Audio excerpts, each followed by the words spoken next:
following is a presentation of Main Street Media, your source for news, sports, and information on Main Street in Middle Tennessee.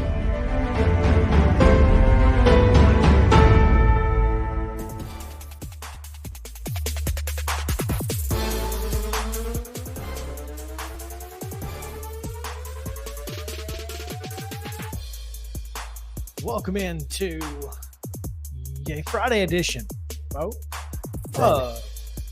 Main Street Sports Day, presented by Mid Tennessee Bone and Joint.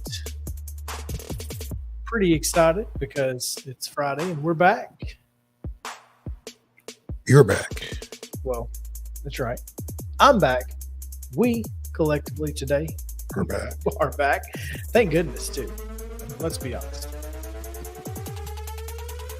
Oh man, what'd you do this weekend or this week without me?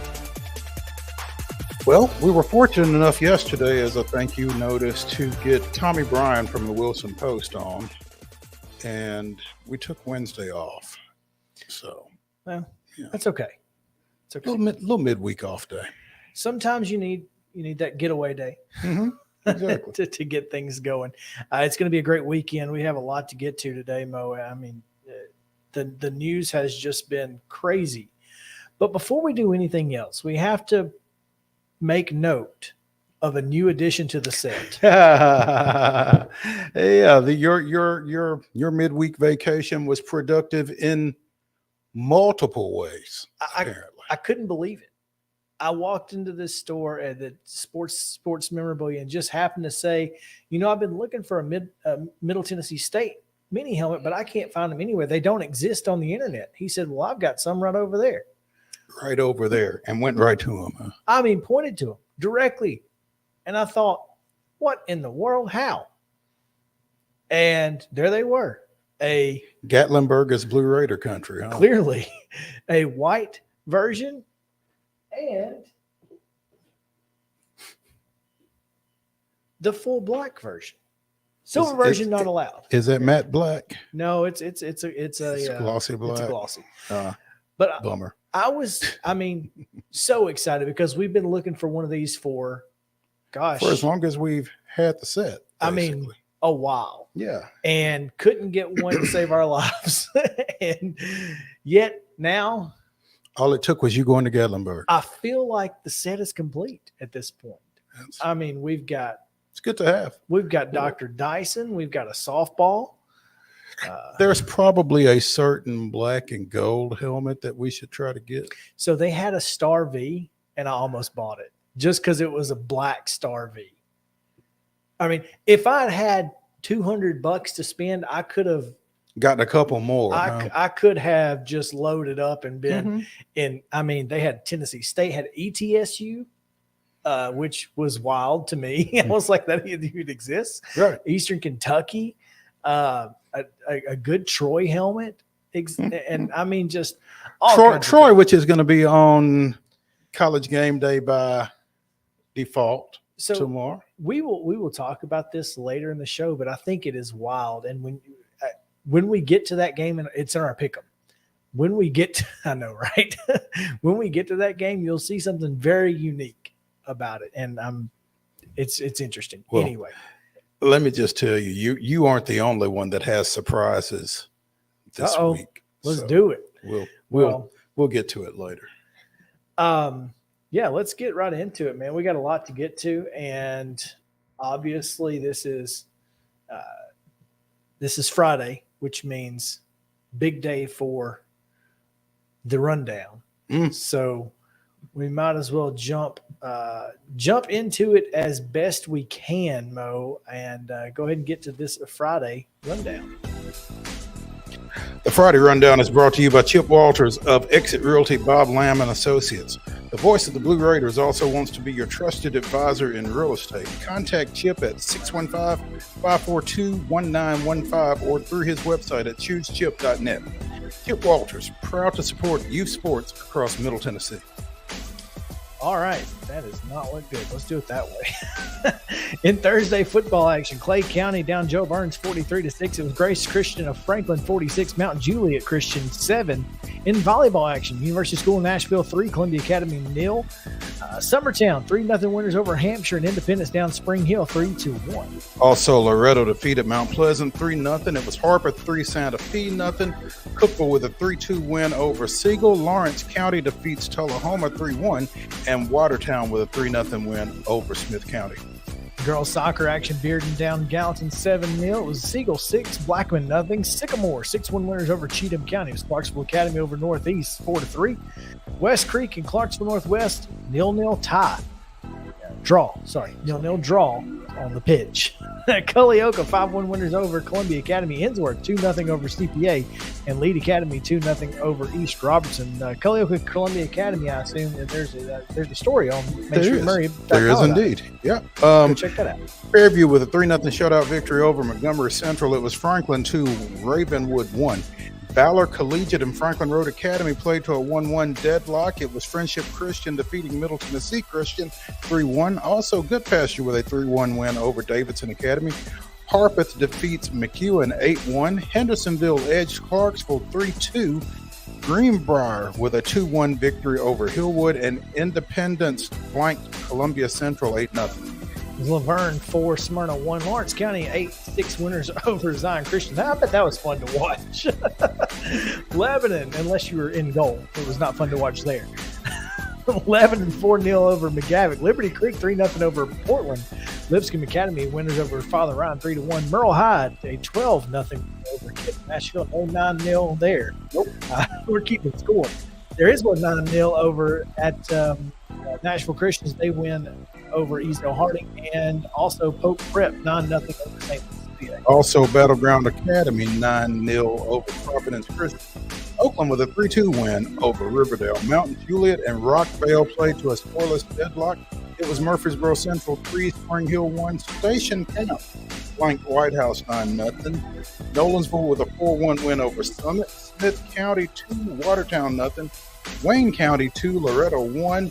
With Waverly 11, Whites Creek 0, and Hume Fog with a 1-0 win over Wilson Central. All right, in pro baseball action yesterday, it was the Marlins 5-3 winners over the Phillies. Mets 7-1 over the Pirates, and the Reds a 3-2 winner over the Cardinals. The Nashville Sounds got a win over Jacksonville 6-1 yesterday. In NFL action, the Chiefs down the Chargers 27-24, and in WNBA Finals, Connecticut gets the first game in their home arena, 105-76. Las Vegas now leads that series 2-20. Friday football action. These are 7 o'clock kicks, unless otherwise noted. Summit is at Centennial. Beach is at Clarksville. Clarksville Academy hosts Nashville Christian. Clarksville Northeast hosts Portland. Lebanon travels to Coffee County. Battleground Academy plays at Davidson Academy, and at 7:30, Columbia Academy plays at Donaldson Christian. McGavick, Dixon County, Tennessee Heat at Eagle. East Robertson playing host to Harpeth. Cheatham County's at Fairview. MBA goes to Father Ryan. Franklin hosts Independence. While Glencliffe's at home against Montgomery Central. And Christ Presbyterian will travel to Good Pasture. All those were 7 o'clock kickoffs, as are these. Easdale Harding is at Grace Christian of Knoxville. Hillsborough goes to Green Hill. Hendersonville hosts Gallatin. Clarksville Northwest goes across the river to Henry County. Hunters Lane takes on visiting Wilson Central. East Nashville travels to Jackson County. Springfield is at Kenwood. Cane Ridge goes to Laverne. And Lawrence County hosts Earl Cone, all 7 o'clock. Liberty Creek's at home against Chattanooga Prep. Spring Hill goes to Lincoln County. Franklin Road Academy is at Lipscomb Academy tonight. Hillwood's at Marshall County. Middle Tennessee Christian plays host to Trinity Christian, while Mount Juliet's at home against White County. Loretto goes to Mount Pleasant. Huge game there. Ensworth at MUS. And Columbia Central is at Nolans. Also, Franklin County is at Page at 7. Chattanooga Baylor travels to Pope Prep. Battle of the Woods, Brent at Raven at 7 o'clock. Riverdale at Rockvale at 7. Siegel hosts Oakland. Antioch goes to Smyrna. Brentwood Academy is at St. Benedict in Memphis. Stewart's Creek takes on visiting Blackman. And Stratford hosts Maplewood. Summertown plays host to Forest tonight, and White House Heritage is at Sycamore at 7:30 tonight. Friendship Christian's at the King's Academy. Back at 7, it's Westmoreland at Trousdale County. Is the rundown. Yes, it is. Creekwoods at Tullahoma. Watertown plays host to Whites Creek. Rossview's at West Creek, and Waverly at White House. In volleyball action at 5 o'clock today, Columbia Central travels to Hampshire. Riverdale, Rockvale, and Siegel are all playing someone we don't know who or what time. Or where. Yeah, we don't know any of that information. Yeah. Girls soccer, Harpethal is at Farragut. That's a 7:30 first touch.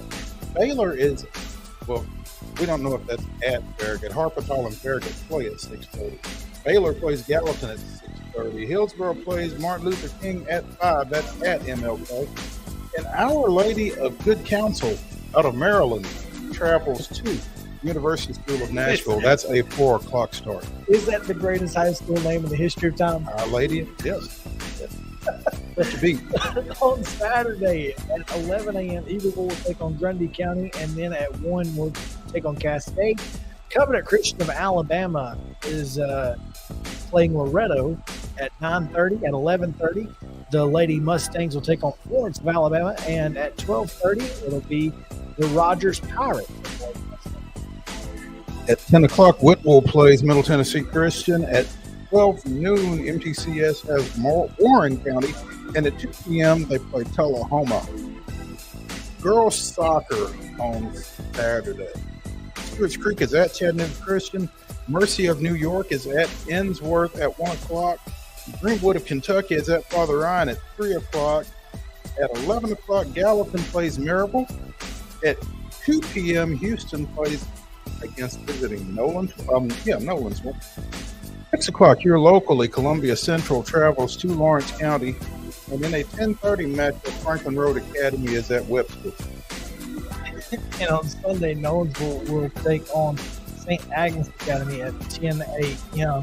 That Riverdale, Siegel, and Stewart's Creek are in the border battle, but I don't know which border, and I don't know what they're battling. Well, it throws me because that border battle is at A game in Franklin.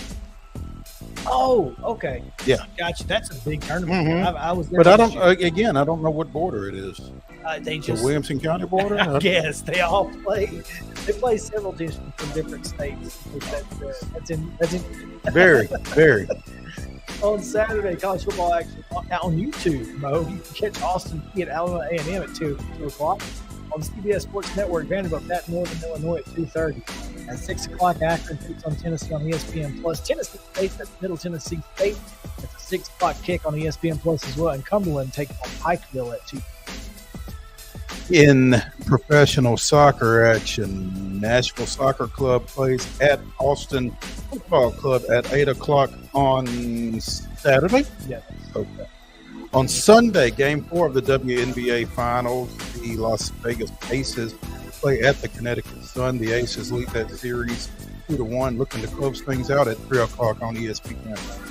Weekend professional baseball series include Philadelphia at Atlanta, the Rockies at Chicago. The Yankees are at Milwaukee in interleague action. The Reds continue their series at St. Louis, and also the Pirates are in New York at Citi Field against the Mets. In minor league baseball action, Jacksonville is at First Horizon Park against the Nashville Sounds. And that is time for your run.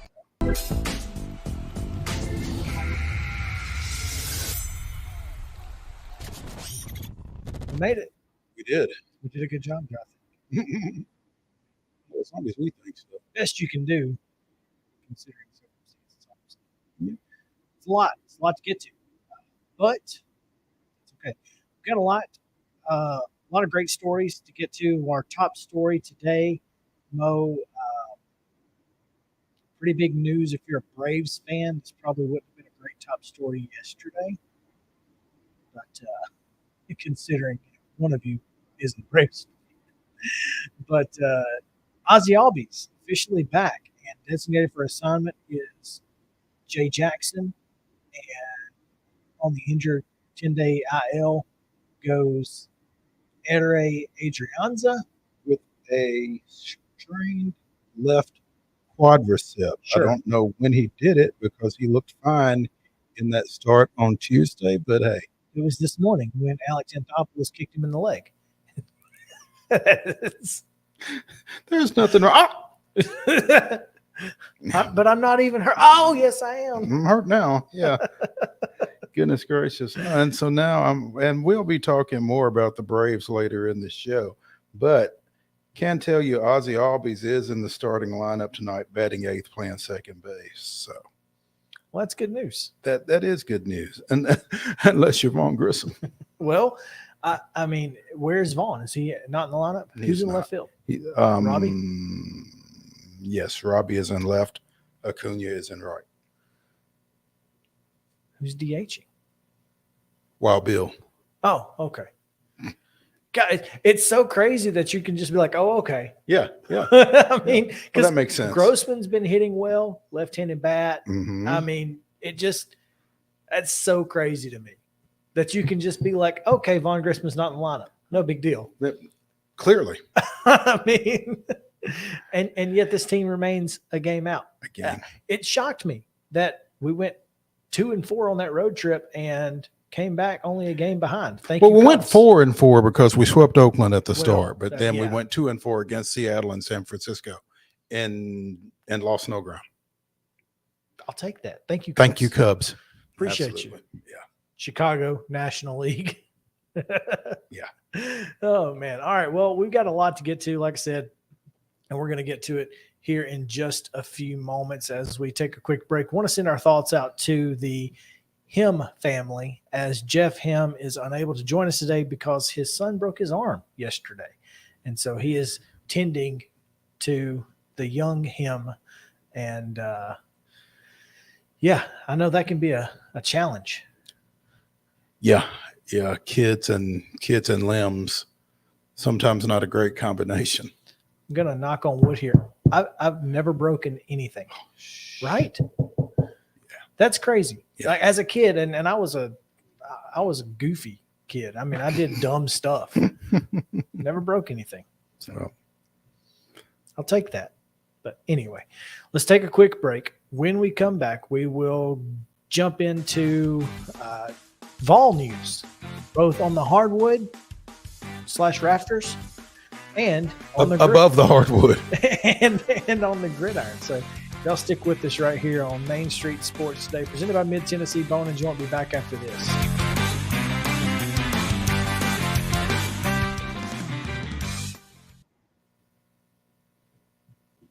Mid-Tennessee Bone and Joint treats your orthopedic injuries and existing conditions. Our trained physicians will get you back in the game faster. Contact us at 931-381-2663 or www.mtbj.net.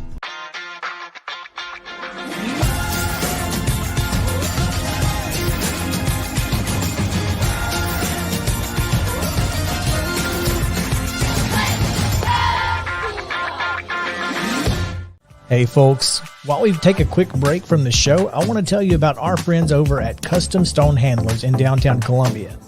Ed Rich and his team at Custom Stone Handlers believe in leadership. And outside of the military, our greatest leader building platform is sports. Custom Stone Handlers proudly encourages young people to get in the game. You can contact them today at 931-490-4990 or visit CustomStonehandlers.com. Jones & Lang Sporting Goods here in Columbia has been outfitting teams, officials, and anybody else from T-ball to college for 50-plus years. Be sure and check them out at 931-388-8060 or online at jonesandlang.com. Jones & Lang Sporting Goods, the look of a winner. Zion Christian Academy, ZionEagles.org or 931-388-5731. You can schedule your appointment. Go tour their campus. It is beautiful over there, and you're definitely going to want to see it. Again, it's ZionEagles.org. Give them a call, 931-388-5731, and schedule your tour today. Are you an enthusiastic sports fan? Want to have fun and get in on the action? Heck yes, that'd be awesome. Have great attention to detail? Want to stay active? Definitely. Want to give back to the student athletes in your community? Obviously, yes. Then you'd make an excellent high school sports official. We need more officials in Tennessee, because with no high school officials, there are no high school sports. Sign up today at highschoolofficials.com. Mid-Tennessee Bone & Joint has been the official sports medicine provider for Maury County Schools for more than 40 years. We specialize in orthopedic injuries, and our Ortho Quick walk-in service lets you bypass the ER. Visit us online at www.mtbj.net. The high school football season is here, and nobody handles Friday nights better than Main Street Media. Here's Zach Womble with details. That's the name of the game here at Main Street Media and Main Street Preps. Is, we've been doing this for a long time now, and I think you hit on it. We've got an army of reporters across all of Middle Tennessee. I think there's about 130 schools in the Middle Tennessee area, and we try to cover all of them. We cover about 11, 12 counties at this point. And those Friday night shows, it's we're gonna show that off. We're gonna showcase the talent that we have on the field with reporters across several mid-state games on the weekly basis. So, whether you're in Williamson County, whether you're in Giles County or Murray County or Montgomery or Robertson or anywhere in between, we're going to have you covered from 6 to 11. Friday Night Live is presented by the Tennessee Highway Safety Office, where fans don't let fans drive drunk.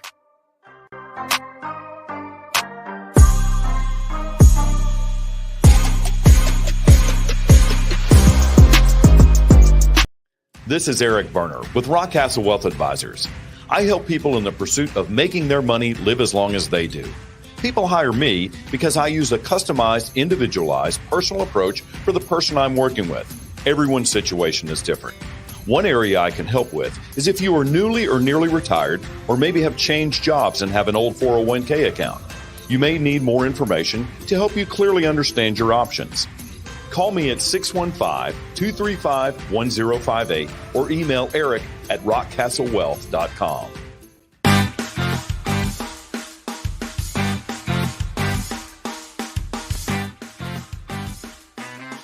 Welcome back into Main Street Sports today, presented by Mid-Tennessee Bone & Joint. Chris Yao, Mo Patton, coming to you on this Friday.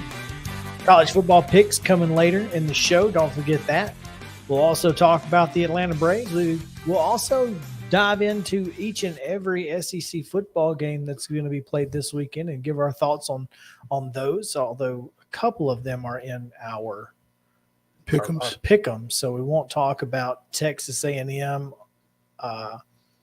Auburn, or Mississippi State LSU. Those three are in our pick'em. But outside of that, we'll get into at least a litgoing to bit.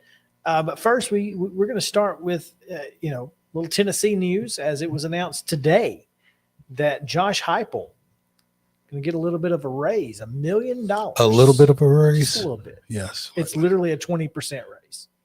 25%. Yeah. Went from 4 to 5. It went from 4 to 5. So y'all do the math. It's a lot. I take it.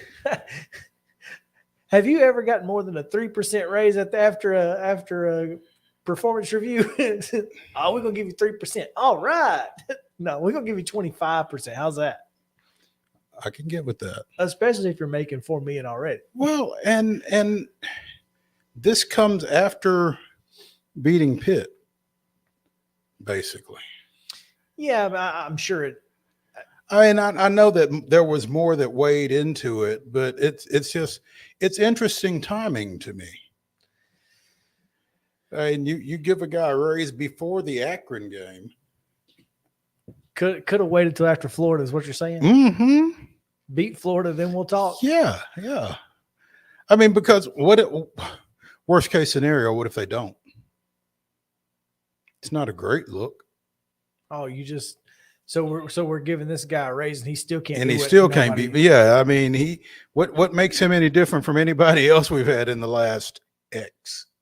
Still can't beat Florida. Still can't beat Florida. Yeah. So. Yeah. I mean, absolutely. I think it's interesting timing. I'm not going to say that what he's done isn't deserving. I'm just saying that what he's done is probably what you anticipated him doing when you hired him, isn't it? I mean, what has Josh Heupel done that you didn't expect? Probably win 7 games with that roster. Okay, Now, then, granted, then I probably would have gave it to him at the end of last year. and they were probably there were probably some sort of delay with the board or something like that. You never know, because you got to think, we're in the middle of, are we going to have to pay an exit fee? Are we going to, what's the NCAA going to do? Well, the NCAA hasn't done anything just yet. Right. And so you feel like, okay, well, if we're going to give him one, might as well go ahead and do it now. I agree with you. It is weird timing, and I certainly. And again, I think Josh Heupel has done as good a job as you could do in this first season and some change. For a 25% raise, I just think I'd probably like to have seen a little bit more. I'd certainly like to have beaten Florida, but especially with as bad as they ended up being last year, and as and as pedestrian as they look this year, as inconsistent for sure. And maybe it's not Florida. Maybe it's just that Kentucky's better than we think. Yeah, I think that's probably part of it, but hopefully not. Yeah, exactly. Because you probably need to beat them too to justify $1 million raise. Well, you beat them last year. Done beat them once. Of course, everybody. What have you done for me lately? Well, we'll see what happens. Mm-hmm. I think this is a step in the right direction to, now that I think about it, there is one thing that has changed from the end of last year to this week. Okay. There's another Power 5 job open.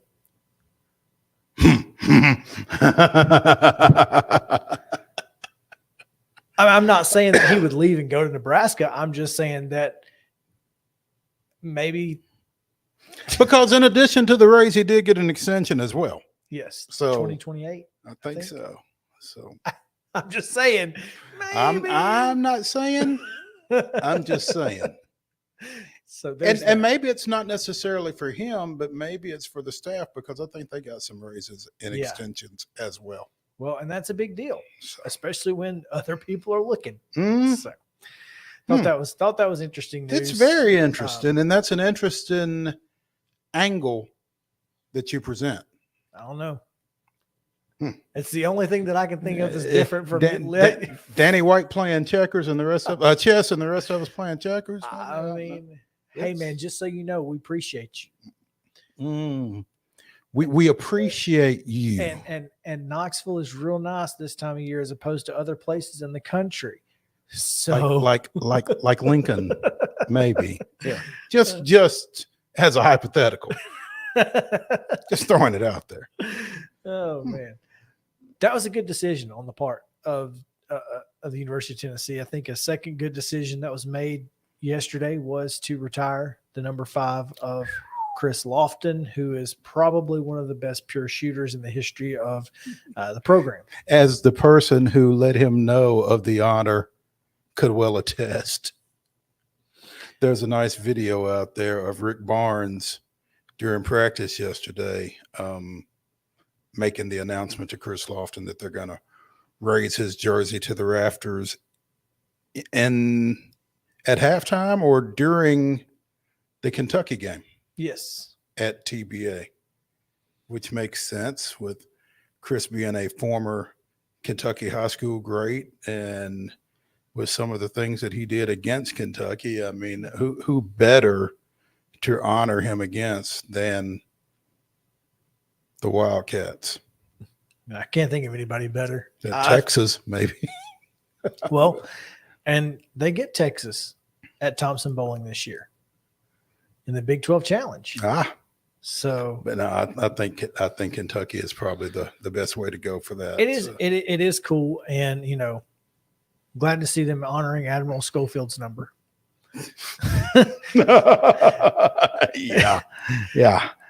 I mean, number 5 has been a pretty powerful number in Tennessee basketball. I'm always kind of intrigued when they do retire a number like that, but other players have worn it since the player who's being honored, like Admiral Schofield there, like Yeah, I can't think of anybody else off the top of my head, but it would just seem like if you felt like it was a possibility that you were going to retire this number, why didn't you just take it out of circulation? Well, and so that's typically what happens. You don't see people wearing certain numbers at certain schools after a great player for a certain amount of time, just because that is a possibility. Sure. And I will say that I love this move because, Chris Lofton didn't have some great NBA career. It wasn't like he went on to become a superstar in the association. He's being honored for what he did at Tennessee. And I think what he did at Tennessee is worthy of honor. Right. But I think a lot of times we get caught up, schools get caught up in, well, they were a great pro, but maybe they were a pedestrian at, let's say Tom Brady at Michigan. I mean, yeah, he led them to an Orange Bowl. Don't get me wrong. But he was just kind of meh. He was mid, as they say, as nowadays. the kids say. Yes. He wasn't anything special, but if you retired 12 right now at Michigan, people would say, yeah, it's Tom Brady's number. Of course, or 7. He wore 7, I think. I don't know what he wore at Michigan, to be honest. 7. I don't remember. Anyway, if you retired his number right now, nobody would really question it, but it wouldn't be because of his of his stay as a Wolverine, where he wore number 10. Gotcha. Okay, so it was right in the middle. Split the difference. So, I mean, it's really cool to see a school actually honor someone for what they did at that school than worrying about what they did at the next level or something like that. That's my point to that. Absolutely. Anyway. So great to hear both Josh Heupel and Chris Lofton news. It's exciting to see. Good things happening over in Knoxville. And I would imagine more good things are going to happen tomorrow. You hope. Listen, man, I know it's Josh Heupel and he's in the building, and it ain't Jeremy Pruitt, but my goodness. These days, I ain't putting nobody. Of course, Akron got beat so bad by Michigan State, man. Well, and Akron's from the MAC, not the Sun Belt, That's so true. you feel pretty comfortable. Sure. You've already beaten one MAC team, so from Ohio. Yeah, it's not like a Sun Belt team that's coming in here to take your money and kick your butt. No, so you feel okay about this one. No, I do indeed. We're going to take a break. We're going to talk about the rest of the SEC because I'm not really worried. I mean, we can talk about it if you want to, but we're going to look at the rest of the SEC first and see what they got going on. And when we come back here on Main Street Sports Today, presented by Mid-Tennessee Bone and Joint, you guys stick around with us. These messages.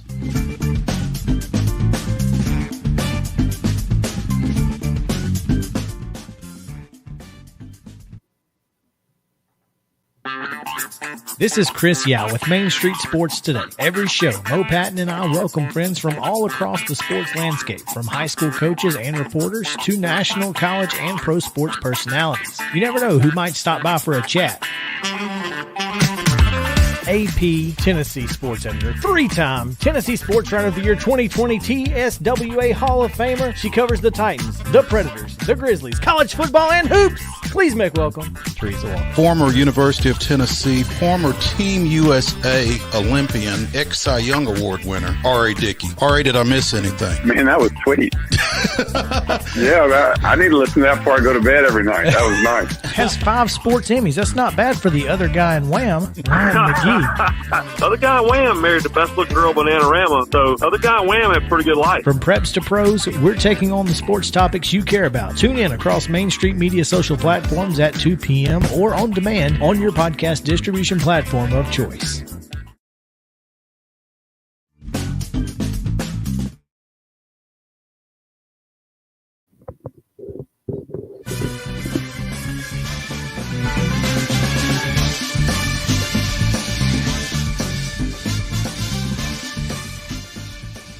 Oh, yeah. Welcome back in. Main Street Sports Today, presented by Mid-Tennessee Bone and Joint. Chris Yao and Mo Patton coming to you on this Friday edition. We've got college football pick 'em coming up later in the show, so stick around for that. Braves as well. Right now, though, we talk about the Southeastern Conference as big week in SEC football play for a couple of teams outside of the two that we're going to talk about later. Mm-hmm. The big game this week is Georgia, South Carolina, and just South Carolina, this was obviously a game that they had circled early before the season because they thought they were going to be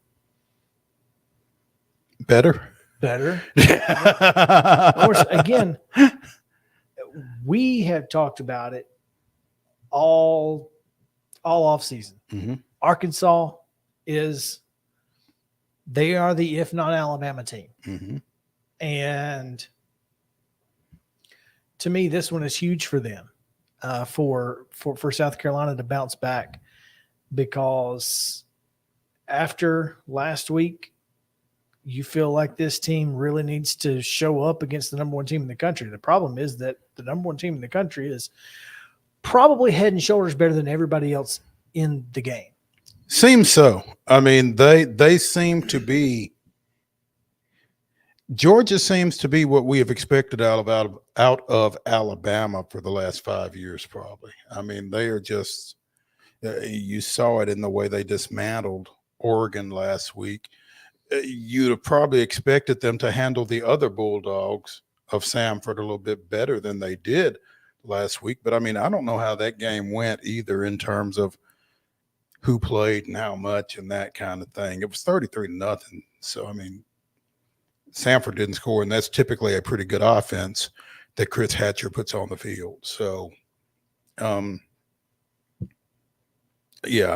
just think that this Georgia team is the dominant force in the Southeastern Conference and in football right now.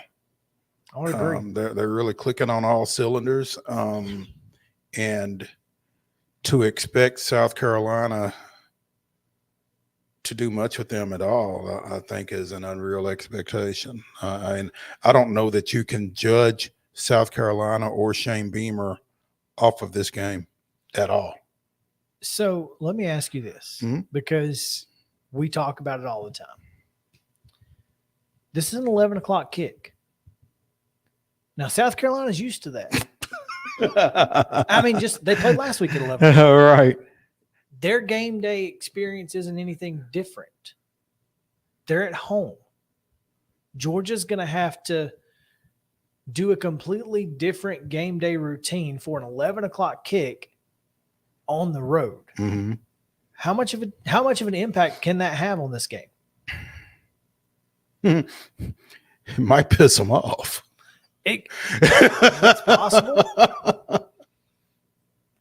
My thought is, I don't think operationally it has that much of a difference. I do think either they'll be ready to get out of there and get back to Athens and enjoy their Saturday night after a win. But I don't think it has an adverse effect. I mean, I just remember when I was in college, it was early. It's early, but you weren't playing football either. No, you got to start at 8 o'clock in the morning, But those guys weren't out until 3 o'clock on Friday night either. No, you were. They weren't. And look, I was only out till 3 o'clock because I was writing a game story. But no, I just feel like 11 o'clock kicks, especially if they are kind of groggy, getting off to a slow start, and South Carolina is able to hang with them a little bit. South Carolina gets a little confidence. Spencer Rattler's maybe playing okay, and then next thing you know, they came back late and put a scare into Arkansas in the fourth quarter just because Arkansas kind of let them hang around through the third. So I don't know. I'm just saying you got to be careful if you're Georgia to make sure that you are at peak performance by game time at 11 o'clock as you would be a 6 o'clock or a 2:30 kick. And your point is made. I mean, you can't give South Carolina anything to hang on to in this ball game. Because their quarterback is good. Mm-hmm. Their coach is good. Don't let them hear me say that. And I will deny it. You deep faked this video. I like Rattler. I think they have enough pieces that if you give them an opportunity, they can make you pay. Mm-hmm. So you've got to establish your presence early in this one if you're Georgia. Kentucky taking on the once proud FCS power Youngstown State. Not Jim so Tressel much. ain't walking through that door, But, and it's probably just as well. Well, if he was, there's no telling what he's bringing with him if he does. I was going to say, and if he does nowadays, well, he might be bringing some talent. Legally, even. Yeah. They don't care if you get tattoos or whatever Maurice Claret did. Or I mean, it don't matter no more. It's a good point. It's all a good point. See, that's the thing.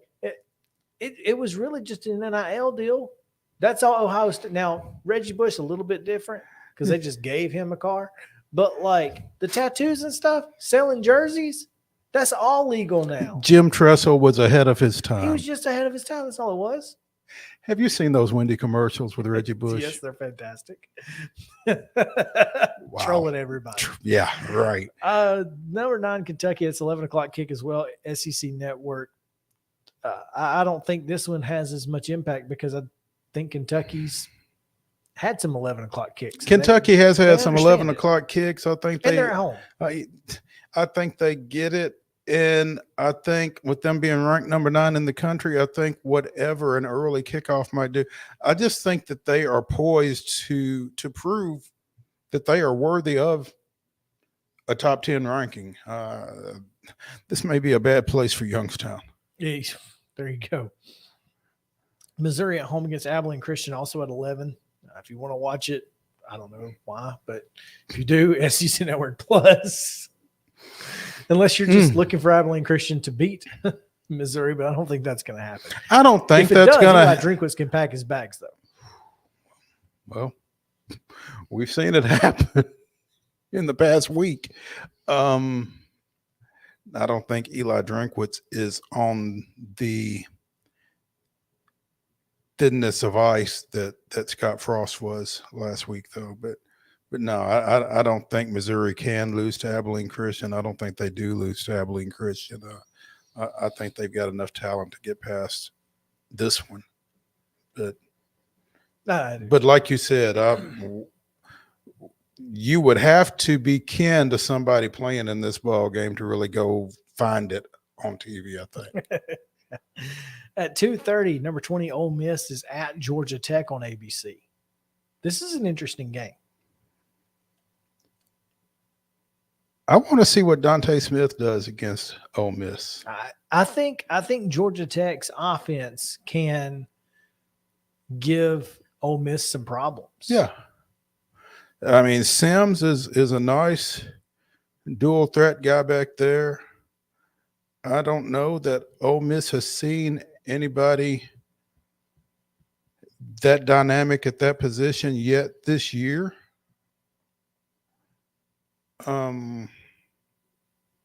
I don't know that Ole Miss wins this ball. I mean, that Georgia Tech wins this ball game, but I think they can give Ole Miss some problems, like you said. Yeah, I mean, last week, Troy's Gunnar Watson threw for 275 yards against Ole Miss. Mm-hmm. So I'll be curious to see how it plays. Again, it's at Georgia Tech. I'm not sure if that matters. It's basically an SEC game, but Vanderbilt at Northern Illinois, 2:30. I think Northern Illinois is favored in that ball game.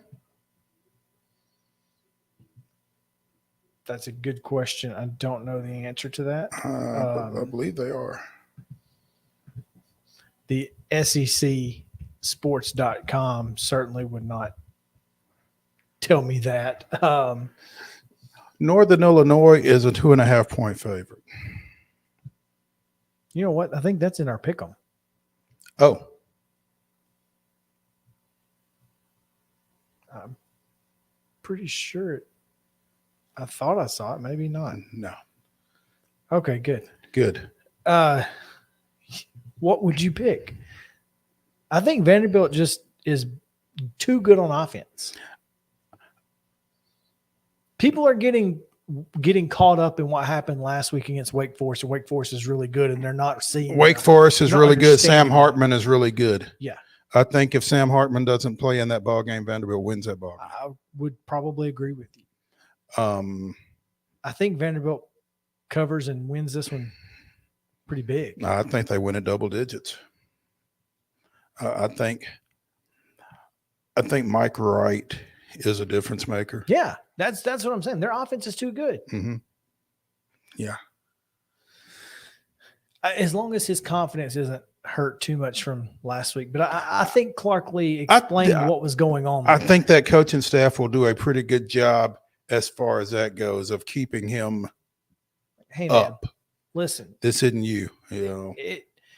I mean, things really snowballed on them in a hurry. He tried to make a play. Somebody got a hand on his foot as he was trying to throw an out on that pick six that pushed it up to 10-0. And then they just had a couple of lapses and the game got away from them. If that pick six doesn't happen, even if they punt it away and make Wake Forest come the long field instead of scoring a defensive touchdown right there, I think the complexion of that game changed right there. Yeah. And but it wasn't necessarily a Mike Wright issue. And no, look, they took him out late. It wasn't. That's the thing. You've got. That's what I thought was interesting. They took him out and didn't go to Ken Seals. Wow. I guess they wanted to see the true freshman. AJ, and I want to say Suggs, and I know it's not right, but I can't think of the kid's name that came in behind Mike Wright in that ball game. That's going to be Swan. Thank you. I knew AJ Suggs was a former UT quarterback. Yes. So, but I thought that was interesting where they went when they did pull Wright last weekend. But regardless, I just feel like you said, I think Vanderbilt is too good offensively. He was 8 for 11 with 2 touchdowns. Does he play? Swan? Yeah. You might get him a little run just to get him some game time play, get him some film, that kind of thing. Late in this one, not sure what Wake Forest is doing. Right. So it's kind of hard to say, well, yeah, I mean, heck, he threw for 2 touchdowns. Well, they were up 35-10 when he came in. So right. There's a difference there. Anyway, moving on. The return of both Terry Bowden and, to the scene of the crime, the Warhawks, La Monroe, coming into Bryant-Denny. I would hate to be Louisiana Monroe this week. 1, they beat you in 07. So Saban's preaching that all week. 2, 15 years ago? Don't care. Don't care. 2, they played terrible last week. At Austin. So he's preaching that too. You think you could play like that and beat a team like Louisiana Monroe? This team came in here 15 years ago and whipped my tail, blah, blah. I'm telling you, Nick Saban is using that today. Zero question. I don't care how many national championships we've won. They beat us on our field. We owe them, whatever. I mean, listen, he's using it. And Terry Bowden, who is as unliked as there is a football coach in Tuscaloosa, you better watch out. So this one gets ugly is what you're saying. I'm saying that normally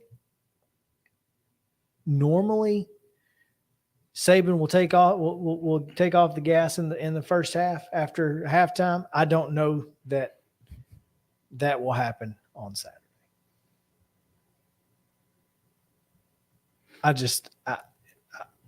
I'm telling you, I don't want to be a Warhawk this week. Missouri State at Arkansas. Missouri State, really good FCS program, but this is an Arkansas team, top 10 in the country. The return of Bobby Petrino to Fayetteville. This is going to be – that's the storyline. And who cares about the football game? I just hope he rides in the stadium on a motorcycle. If he doesn't, somebody will. I mean – maybe Sam Pittman should ride in on a motorcycle. I hope the entire student section has neck braces on. Every one of them. It would be the best troll of all time. Again, I think maybe Sam Pittman should ride in on a motorcycle. I've got a game day sign that says, "Hey, Bobby, brace yourself." Just say it. This is going to be so great. That's good. That's good. Brace yourself. I hope someone else other than you thinks of it. I'm not going to Boone tomorrow, so goodness gracious. I'll send a text to my friends up there who are maybe going from Troy. I don't there have you go. any friends from Troy. Kidding me? Akron, Tennessee. We talked about this one already. Florida is hosting South Florida, and Gators need to get back on track. So, not a good day to be Willie Taggart. You know, I guess the question is, can South Florida get bad Anthony Richardson? I guess, yeah. And if you get good Jerry Bohannon, you could be all right. Yeah. I don't think they're going to get either of those two. No, I don't either. So, all right, there you go. That's it for SEC football talk. We will take a little bit of a break here and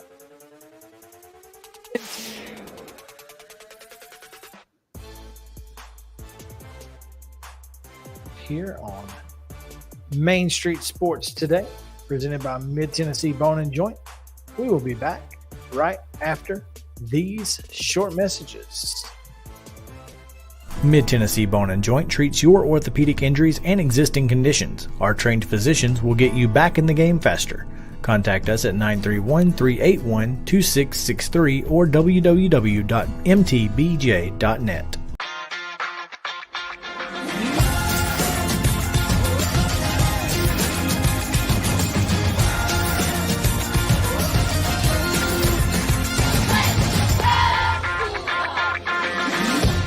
Hey folks, while we take a quick break from the show, I want to tell you about our friends over at Custom Stone Handlers in downtown Columbia.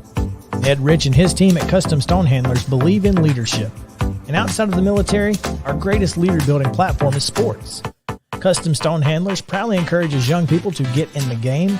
You can contact them today at 931-490-4990 or visit CustomStonehandlers.com. Jones & Lang Sporting Goods here in Columbia has been outfitting teams, officials, and anybody else from T-ball to college for 50-plus years. Be sure and check them out at 931-388-8060 or online at jonesandlang.com. Jones & Lang Sporting Goods, the look of a winner. Zion Christian Academy, ZionEagles.org or 931-388-5731. You can schedule your appointment. Go tour their campus. It is beautiful over there, and you're definitely going to want to see it. Again, it's ZionEagles.org. Give them a call, 931-388-5731, and schedule your tour today.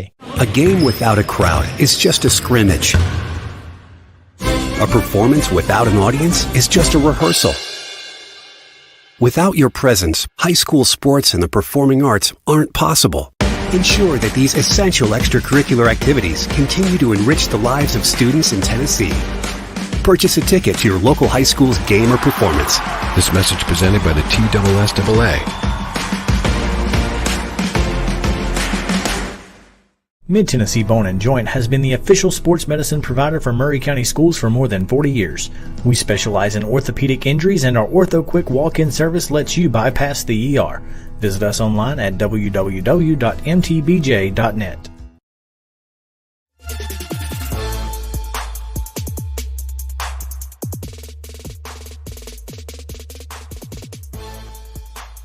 Welcome back in Main Street Sports Today, presented by Mid-Tennessee Bone and Joint. It is our daily Braves segment. A little Braves chatter here.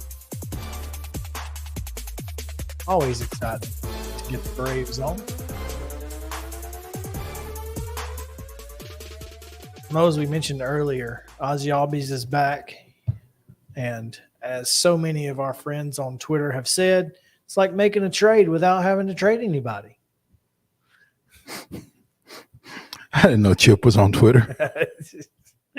Everybody is already predicting that will be said tonight.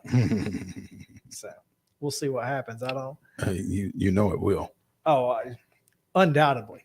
Undoubtedly it will happen. But it kind of is. You know, as cliche as it sounds, it kind of is. You get an cliches all-star. are cliches for a reason. You get an all-star back. And when you are You sit an all-star down. I mean, again, Vaughn Grissom's been playing out of his mind for a rookie since he came up. And I don't know that Orlando Arcia has played since he's been back, has he? I know Adrianza started as a couple well of as he nights was ago. playing. Yeah.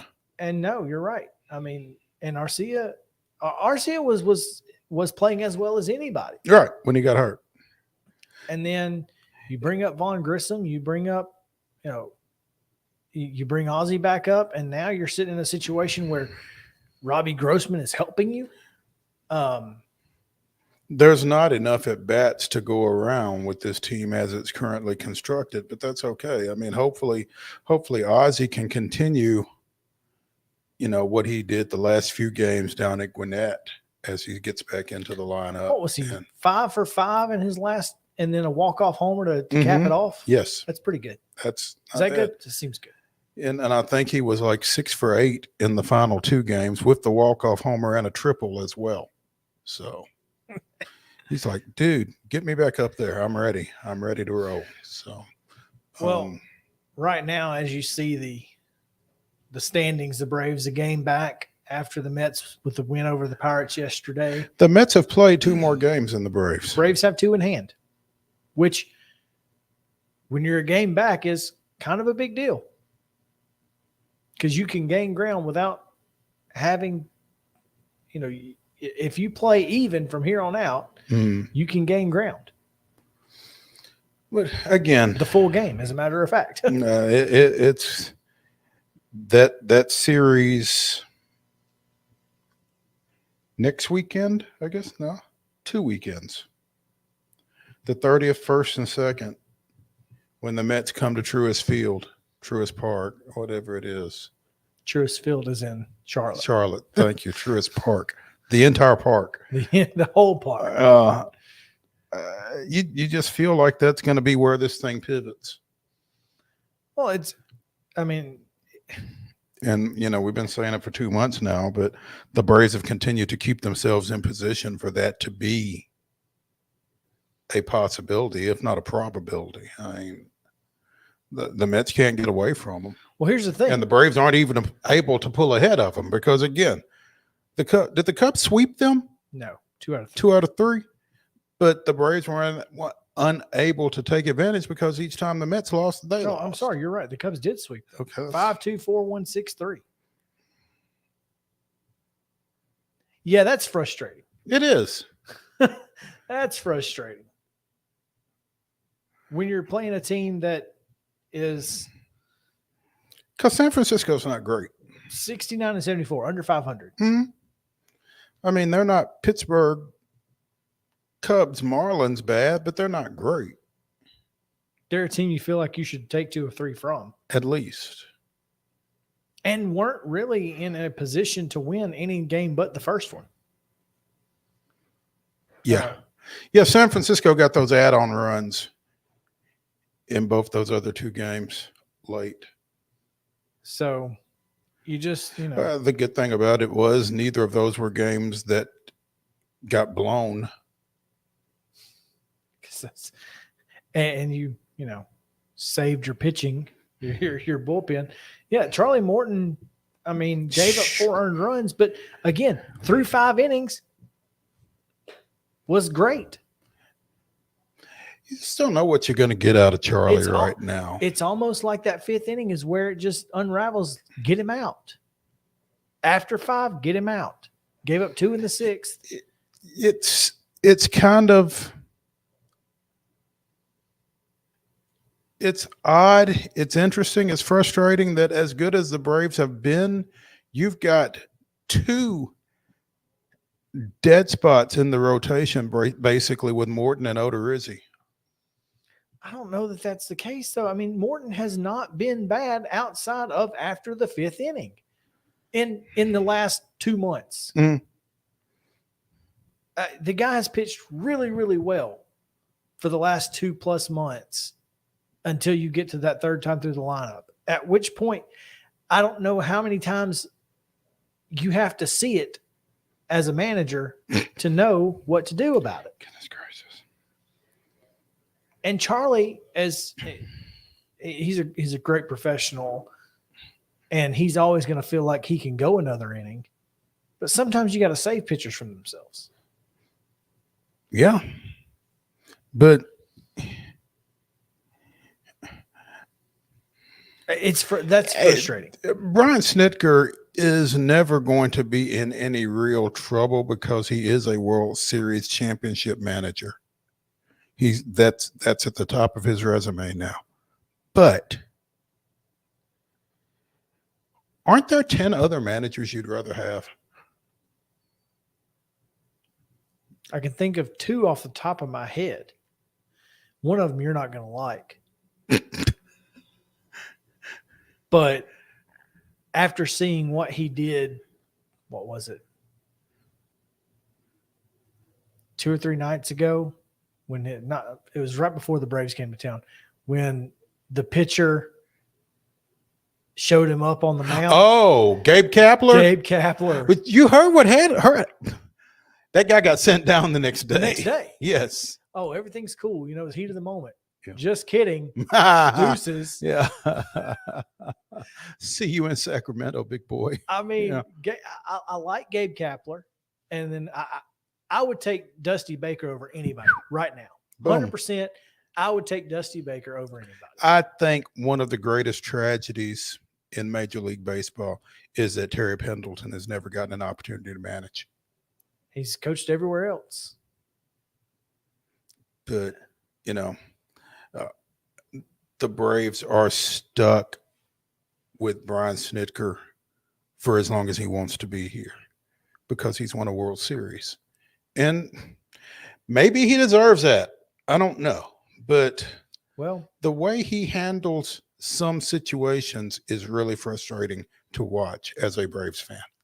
And it's all in his pitching rotation. Well, a lot of it is. I mean, he and Freddie Freeman are certainly on the same page when it comes to off days.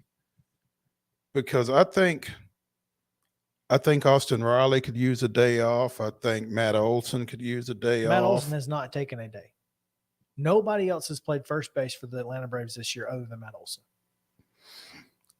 And it shows. I mean, it's 162 games. Take a day. It's okay.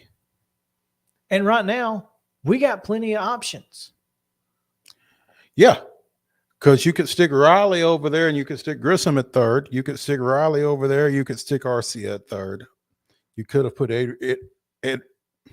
Adrianza over there before he went on the IL with the strained left quadricep.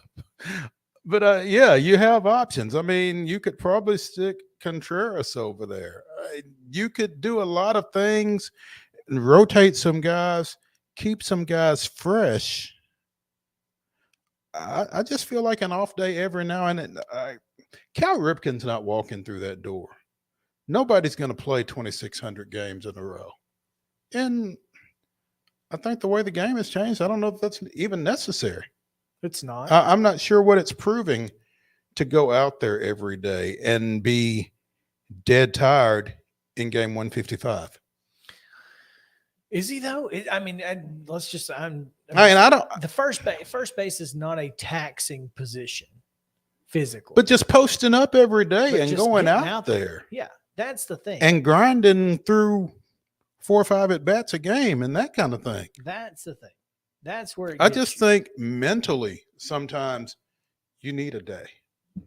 And I don't think there's anything wrong with it. We all need a day. We really do. All need a day. Listen, these past 3 days were, even though I had to drive, which whatever, it was necessary. I mean, I needed to be able to just enjoy my kid and have a couple of days to do. What about enjoy your wife, Chris? She was okay. Um, No, she's fantastic, man. She planned this whole thing, and it was worth it. And now you're refreshed and you're ready to get back to the grind, right? Throughout the rest of I will. This will be this week and going forward. But football season will be good. The rest There you of the go. way. I mean, It's not. I don't hard. think there's anything wrong with taking a break from time to time, and I think Riley and Olsen in particular, and Dansby even more so up the middle. I think those that is guys a very taxing position. Yeah. So, but that's not his philosophy, and his philosophy is to continue to go back to guys because the only thing that matters is the next game, I guess. So, yeah, hope he's right. Right now, it would be hard to take me out if I'm a player at this point because I'm a game out and we got. But in June and July, that's where you need to take those days. It's hot. You're talking about, the hottest days, dog days of summer in August. Deep South. Yeah, but now you're a game back with 17 or 19 to play. I mean, you've got to put your best lineup out there. Now is not the time probably to be giving off days. The time was 6 weeks ago. Just like the whole 7th, 8th, 9th, pitching Iglesias in the 7th, and then you can't pitch him in the 9th now because you pitched him in the 7th. So you got to go with your closer. Yeah, because he's your closer. Right. And it's Tuesday, and that's when the power rankings come out. Bingo. Phillies, 3-game set at home. Then the Nationals are in Atlanta before going to Philly for 4, and then back to Washington for 3. Then the Mets after an off day finally. This is your chance. This is it. You got Ranger Suarez starting for Philadelphia tonight, 9-5 with a 3.62 ERA. Max Fried going to the bump for the Braves, 13-6 with a 2.50. You gotta have these. I mean, you out of these next 7, you got to win 6. I'm sorry, 6. You got to win 5. Yeah, because again, I mean, the Mets are playing the Pirates right now. Correct. And you can't count on getting the same help from the Pirates that you got from the Cubs that you didn't take advantage of. Even though you did get 1 from the Pirates the last time they played. Well, you certainly can't. You can't. I don't think you can count on getting 1 from the Pirates this time. No. I mean, you might get some help with Milwaukee, but that's the only team right now that you feel like can give you any help. Mm-hmm. I mean, from here on out, you got to take care of your business. And here's the thing: if you do, the Mets are going to lose some games. They're going to lose some games in here. No, neither one, the Braves and the Mets, neither one are going to go 15-0 over the next 15. There's not. So take care of your business every time you can. Mm-hmm. And keep it close. Be within 3 games. Force them to beat you in Atlanta to win it. Good luck with that.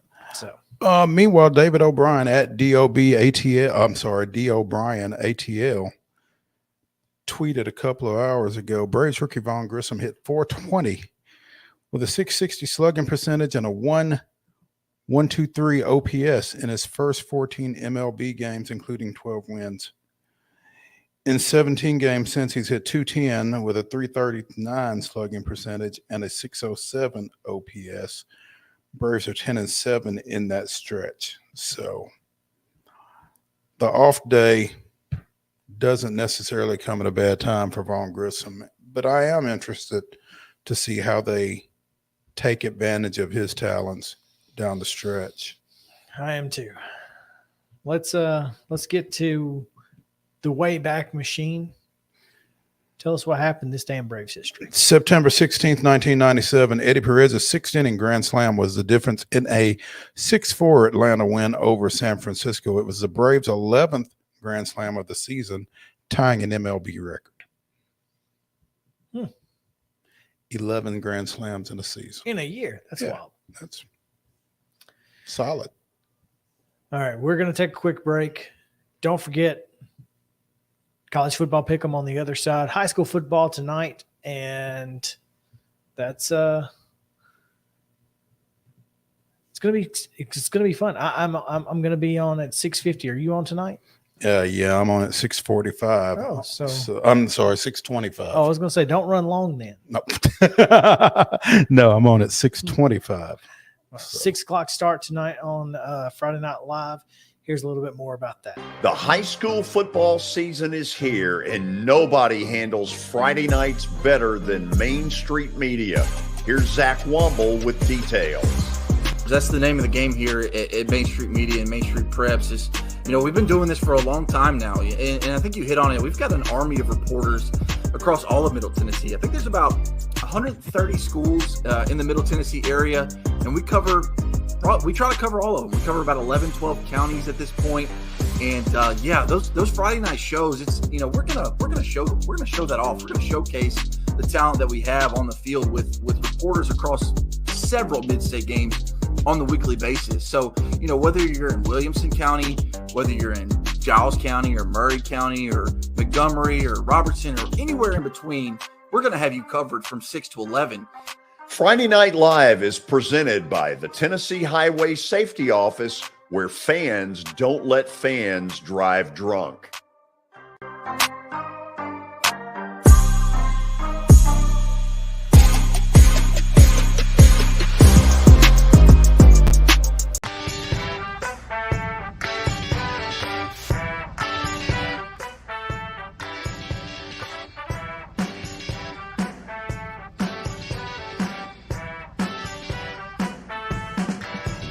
Pick 'em last week. Didn't go well. Well, you tied. We're tied. Yeah, you were 6-4 and I was 4-6. Oh no, I thought you were 5. You weren't 5-5. No, I was 4-6. Well, then I was wrong. We're not tied. I'm ahead by 10. That's not bad.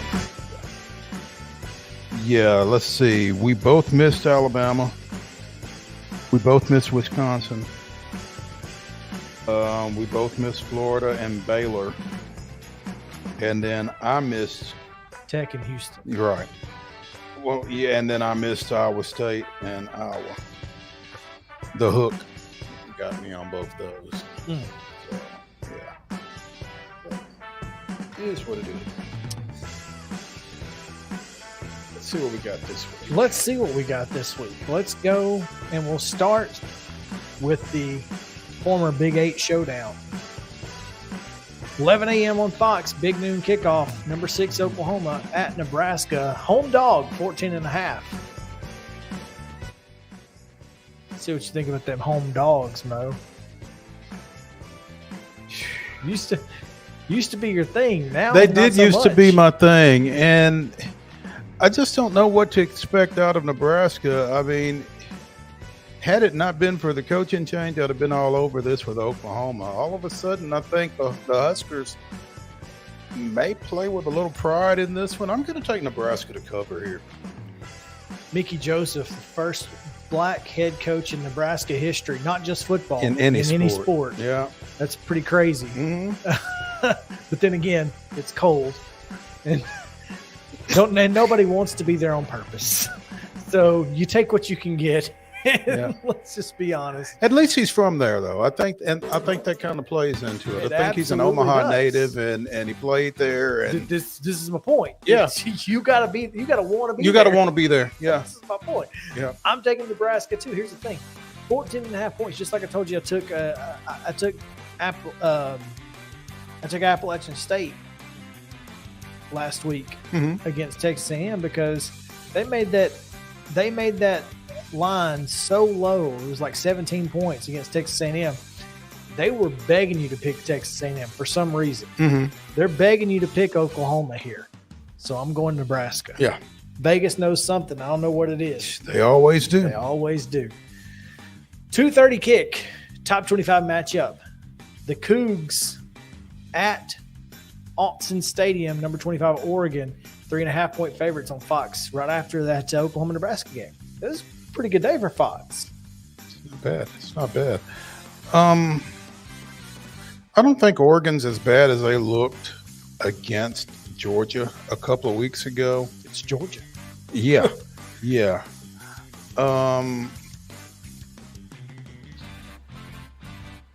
I'm going to go with Oregon at home to cover.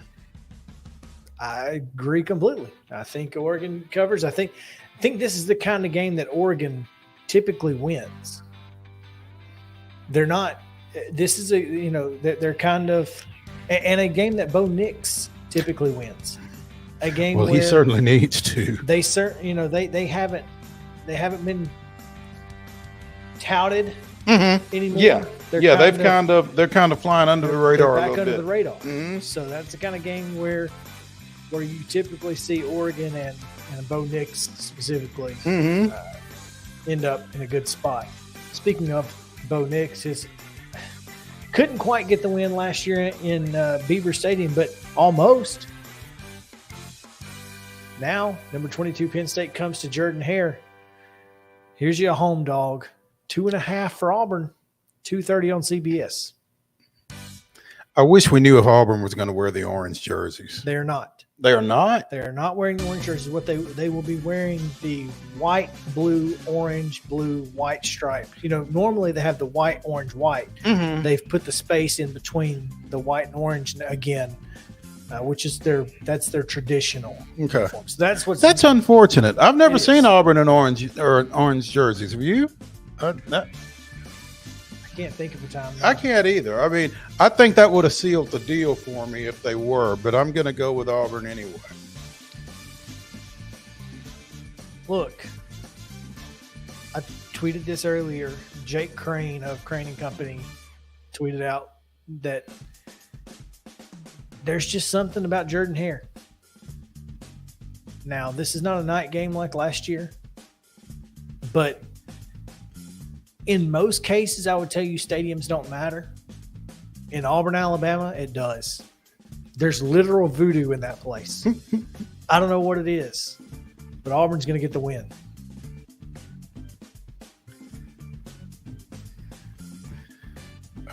Big number. That is a huge number. 2:30 ESPN2, Colorado at Minnesota. Minnesota 27.5-point favorites over the Buffaloes. Buffaloes 0-2, Minnesota 2-0. PJ Fleck and crew at home.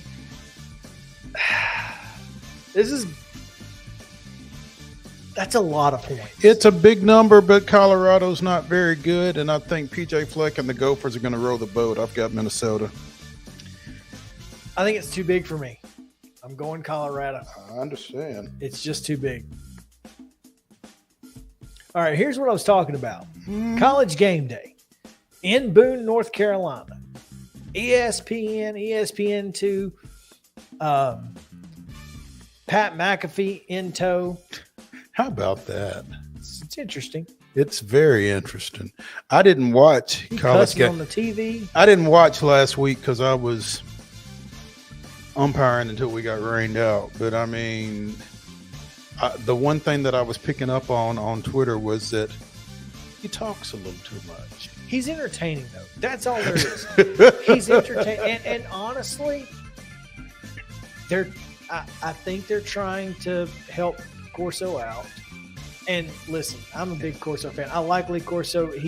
It might be time, though. Well, after his stroke, he struggles a little bit to enunciate what he wants to say. And that's not his fault. I mean, it's the fact that he had a dadgum stroke. Like, let's give him a break. Sure. But anyway, Game Day in Boone. Troy coming to town. The game is at 2:30 on ESPN+. I wonder how often College Game Day has done a game that's on Plus.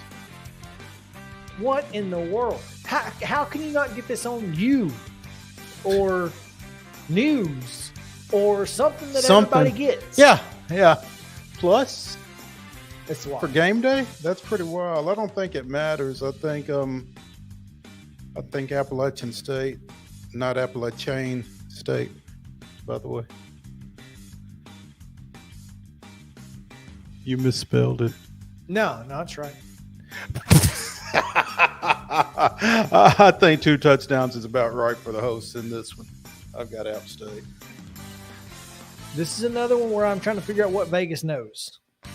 That's an awfully low number for a team that just beat a top 10 team. I can't figure it out.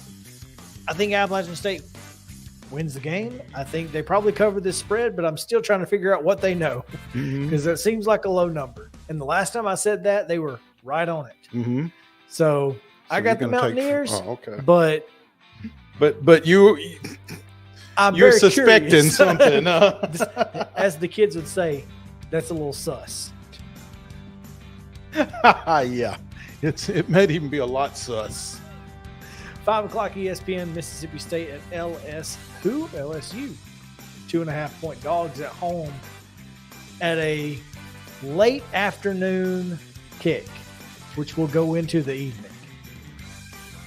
But they'll be in the stadium by then. I mean, there's a big difference in a 5 o'clock and a 7 o'clock kick in Baton Rouge, I think. There's probably a little difference. Do they sell alcohol in the stadium again now? I don't know that. I don't know that. Which could make a difference. I don't know.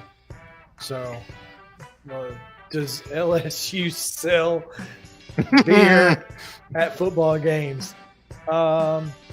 Yes, they do, in fact. So, I would just like to let you know that 5 o'clock doesn't really matter. It's 5 o'clock. It's 5 o'clock somewhere, right? It will be 5 o'clock all night in Death Valley. This is a weird game. It's a very weird game because I don't know how this team is going to play for Brian Kelly. Nick Saban didn't have issues. I mean, early he did. Well, I don't think you can put those two on the same plane, though. Well, they're the same type of coach, though. Very organized and by the, So I think Nick is more genuine than Brian. That's probably true. Which I think the kids realize that as well. Possibly. So when he gets on to you versus when Nick would get on to you, how do they take it? Mm-hmm. That's a good question. I don't know. I want to take LSU. I'm going to take LSU. And if they don't cover, then I may not pick them again the rest of this year. Yeah. I've got LSU as well. Yeah. All right. What we got? 6 o'clock ESPN2. North Carolina State at home. 8.5 points against Texas Tech.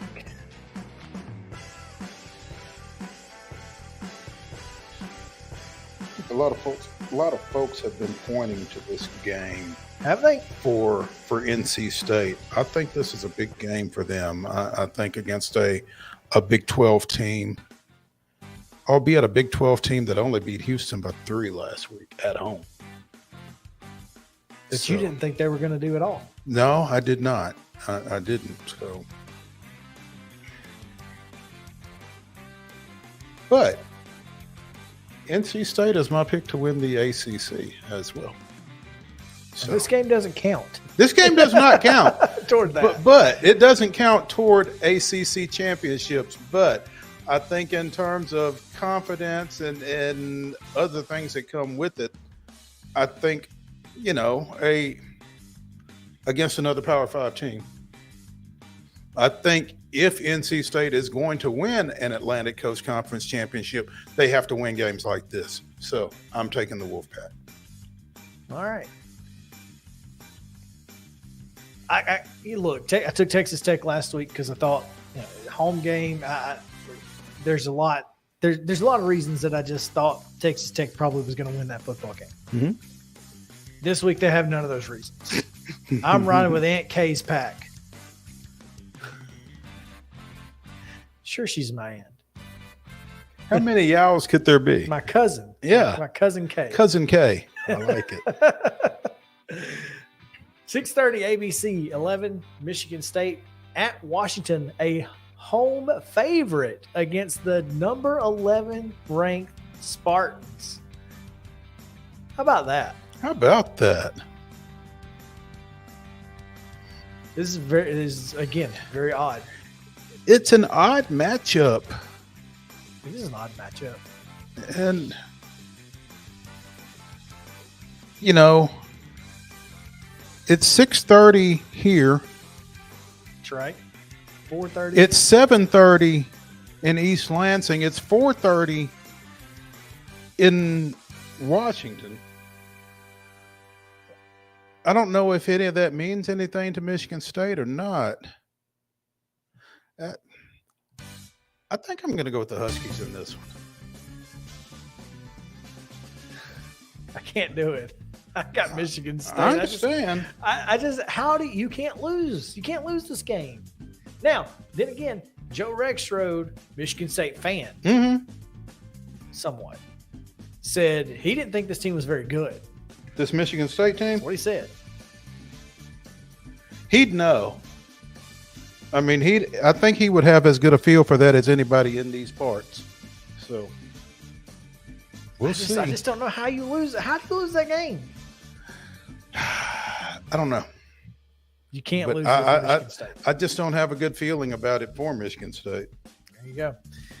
Central Florida and the Fighting Gus Now, wait a Malzahns. minute. You took Michigan I took State. Michigan State.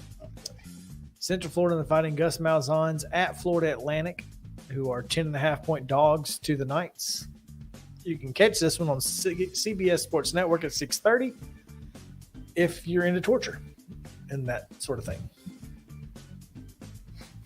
I mean, honestly, like, I'm just taking Central Florida just because I think they've got the best quarterback in the process.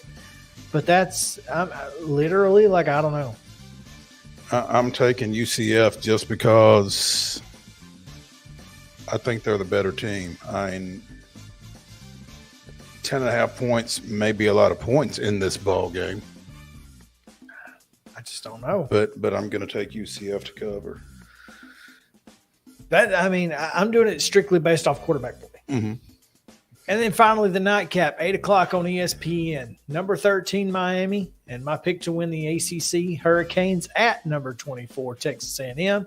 6.5-point favorites coming off a loss to Appalachian State. Reckon what's being said right now or tonight at Yale practice. I bet they don't talk no more trash about people that can't read. I'm just saying. Mm-hmm. This is an interesting game. Mm-hmm. I think you're going to see Miles Johnson. Max Johnson? Miles Johnson. Yeah. Miles Johnson. In fact, I think I saw that on the crawl earlier today. You're going to see Max Johnson at quarterback. I think that's going to be a big difference maker one way or the other. Yeah, he's starting. ESPN, Yahoo, and everybody else are reporting that. Miami did not look great to start the game last week against a vastly inferior opponent. So, obviously, Texas A&M lost to, I don't know if they were vastly inferior or not. They're pretty darn good. I don't think they're vastly inferior. They're probably inferior, but not vastly. I think the Aggies get it done because I think now that the pressure of being top 10 is off, they get the win here. But yeah, this is going to be a good ball. I think the Aggies get it done because now that Scott Frost is not hot seat number one, Jimbo Fisher could very well be with a loss here. And I think they're embarrassed. after losing at home to App State. So as well they should be. Yeah, right. So I'm taking A&M here. All right, recap them. Oklahoma at Nebraska. Oklahoma is a 14.5-point favorite. We both took Nebraska to cover that. BYU is at Oregon. The Ducks are a 3.5-point favorite.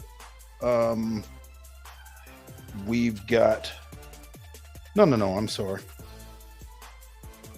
Oregon is a 3.5-point favorite. Correct. Yeah, okay. You said that. Yeah, okay. We've both got the Ducks. Penn State at Auburn. Penn State is favored by 2.5. We both took Auburn. Minnesota is favored by 27.5 at home against Colorado. I've got the Gophers. You took the Buffaloes. Appalachian State is at home against Troy. Appalachian, 13.5-point favorite. We've both got the Mountaineers. Mississippi State goes to LSU. The Bulldogs are favored by 2.5. We both took LSU in that one. Texas Tech goes to North Carolina State. The Wolfpack is an 8.5-point favorite. We both took the hosts in that one. Washington is favored by 1.5 at home against number 11 Michigan State. You've got the Spartans. I've got the Huskies. Central Florida at Florida Atlantic. Central Florida favored by 10.5. We've both got the Knights in that one. And Texas A&M at home is a 6.5-point favorite against Miami of Florida. And we both took the Aggies. So stay tuned. Stay tuned indeed. Chris is up a game on me over 2 weeks? 2 weeks. Yeah. So I'm in the 90th percentile, 20,000 in the 20,000 range on ESPN's pick'em. So that's not bad. I'll take that. After 2 weeks? Yeah. That's not bad. And 15-5, you'd think that would be right up there. So that's going to do it. Come back on Monday when we react and talk about the Tennessee Titans as they prepare to take on the Buffalo Bills on Monday Night Football. But until then. Oh. What's that? Monday. Oh, be sure and tune in because we've got Georgia Southern Athletics Director Jared Benko teed up. Uh-oh. After their big win. Mm-hmm. And that's exciting. Hopefully another one. I don't know who they play this weekend, but stay tuned for that. It should be fun. That's right. Again, high school football tonight. Check us out at ms_sports today, at @MoPatton_sports, at ChrisYao14. We'll have you covered throughout the night on Twitter and at Main Street Preps for other games around the mid-state. So check us out. Also, Friday Night Live at 6 o'clock. George Plaster coming up at 4. I'm Chris Yao saying so long, Mo. Ladies and gentlemen, the weekend.